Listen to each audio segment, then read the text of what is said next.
दोस्तों स्वागत है आपका हमारे चैनल के नए वीडियो में। दोस्तों इस वीडियो में हम लेकर आए हैं आपके लिए injection moulding question series part 7।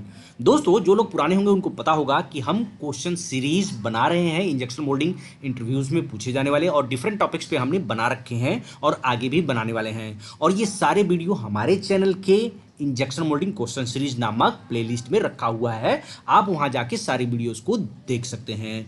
दोस्तों आज हम बात कर रहे हैं टाइम के ऊपर। आज हम जानेंगे कि इंजेक्शन मोल्डिंग में जो स्पेसिफिक टाइम्स होते हैं उनको कैसे डिफाइन किया जाता है और कैसे यूज किया जाता है, जैसे कि पीसीटी क्या होता है, लीड टाइम क्या होता है या साइकिल टाइम क्या होता है। तो दोस्तों वीडियो में अंत तक जरूर बने रहें और आप अगर नए हैं और अभी तक हमारे चैनल को सब्सक्राइब नहीं किया है तो कृपया सब्सक्राइब का बटन दबाएं और बेल आइकन को प्रेस कर दें ताकि आपको ऐसी इंफॉर्मेशनल और टेक्नोलॉजी वाली वीडियो सबसे पहले प्राप्त हूं। तो नमस्कार दोस्तों, एक बार फिर मैं स्वागत करता हूं आपको अपने चैनल जीआईटी में, जहां पे आज हम बात कर रहे हैं टी टेक्नोलॉजी सेगमेंट के बारे में और आपको इंफॉर्मेशन दे रहे हैं इंजेक्शन मोल्डिंग में प्रयोग किए जाने वाले डिफरेंट टाइम के बारे में।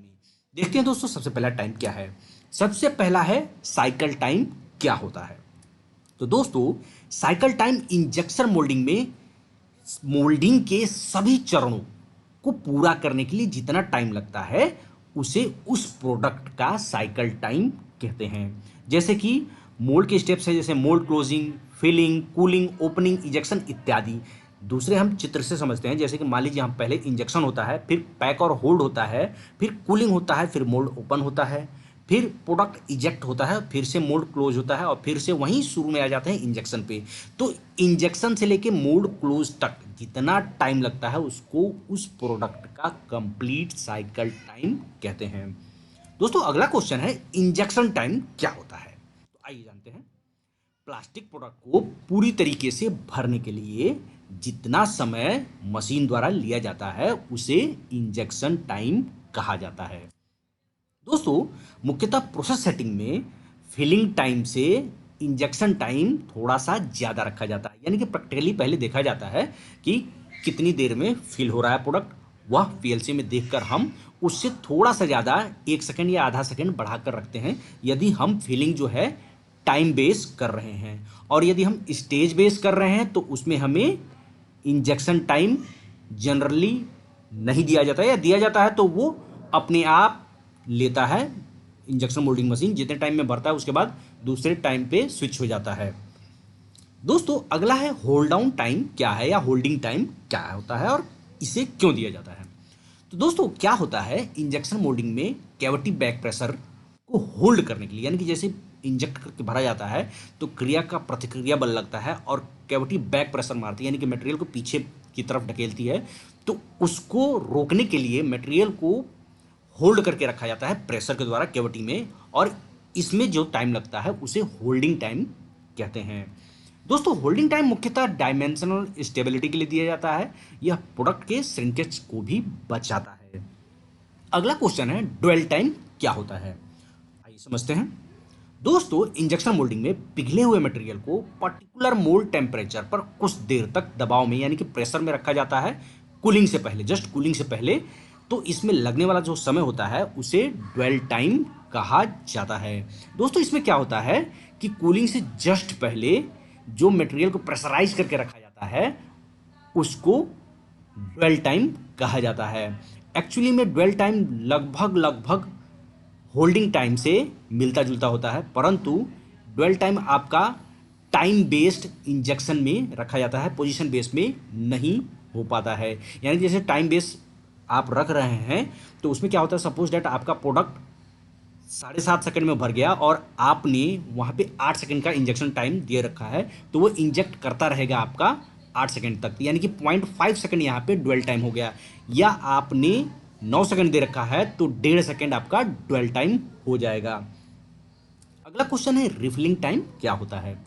तो दोस्तों इंजेक्शन के बाद जब स्क्रू नेक्स्ट शॉट के लिए रोटेट होते हुए पीछे जाता है तो मटेरियल फीड होता है और इस प्रक्रिया में लगने वाले समय को ही रिफिलिंग टाइम या फीड टाइम कहते हैं।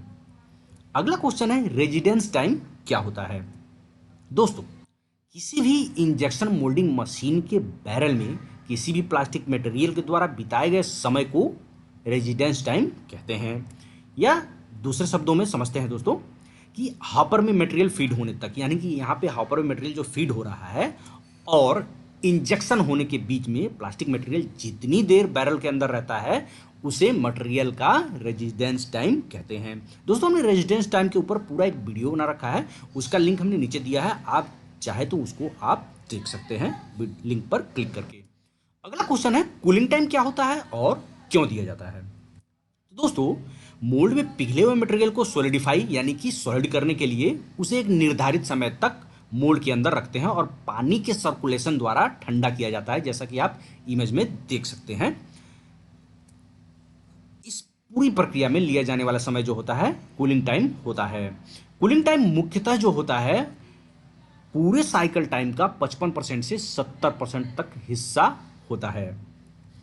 अगला क्वेश्चन है प्रोडक्ट का क्यूरिंग टाइम क्या होता है और इसका उद्देश्य क्या होता है, क्यों देते हैं। दोस्तों कुछ प्रोडक्ट ऐसे होते हैं जो इजेक्शन के बाद यानी कि मोल्ड से निकलने के बाद उसको डायरेक्टली पैक नहीं किया जा सकता है, उसे डायमेंशनल स्टेबिलिटी के लिए अलग अलग वातावरण से गुजारा जाता है। जैसा कि हमने यहाँ पे एक ओवन रखा है, कुछ प्रोडक्ट होते हैं जो ओवन से गुजारे जाते हैं डायमेंशन स्टेबिलिटी के लिए या स्ट्रेस आउट करने के लिए। इस पूरी प्रक्रिया में जितना समय लगता है टोटल टाइमिंग जो होता है उसे उस प्रोडक्ट का क्यूरिंग टाइम कहते हैं। उसी हिसाब से आपके कन्वेयर को सेट कर दिया जाता है कि यह प्रोडक्ट इतने टाइम में गुजर जाना चाहिए। या तो कई जगह जैसे पीपी का प्रोडक्ट है उसको ठंडा किया जाता है वाटर में डाल के, तो उसका भी एक निर्धारित समय होता है। तो इस तरह की प्रक्रिया को क्योरिंग कहते हैं और इसमें जितना समय लगता है उसे क्योरिंग टाइम कहा जाता है। या कुछ प्रोडक्ट को ऐसे नॉर्मल एम्बिएंट टेम्परेचर पर रख दिया जाता है ताकि वह अपना डायमेंशन स्टेबिलिटी स्ट्रेंथ को मजबूत कर ले और बराबर आ जाए डायमेंशन, तब तक उसको सॉफ्ट फ्लोर में एम्बिएंट टेम्परेचर पे रखा जाता है, तो उसको भी क्यूरिंग कहते हैं और इसमें जो समय लगता है उसको क्यूरिंग टाइम कहा जाता है। दोस्तों पीसीटी क्या होता है, बहुत ही महत्वपूर्ण क्वेश्चन है।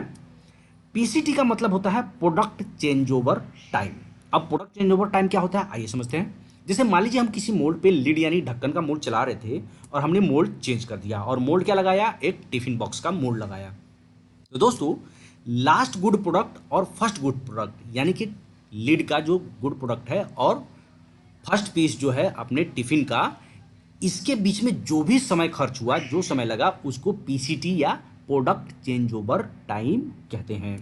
दूसरी भाषा में समझते हैं कि एक प्रोडक्ट को बंद होकर मोल्ड चेंज के बाद दूसरा प्रोडक्ट चालू होने तक जितना समय लगता है उसे पीसीटी कहते हैं।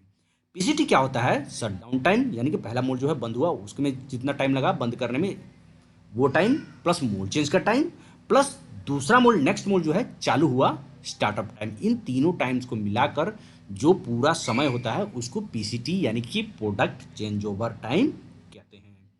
दोस्तों अगला क्वेश्चन है कि लीड टाइम क्या होता है।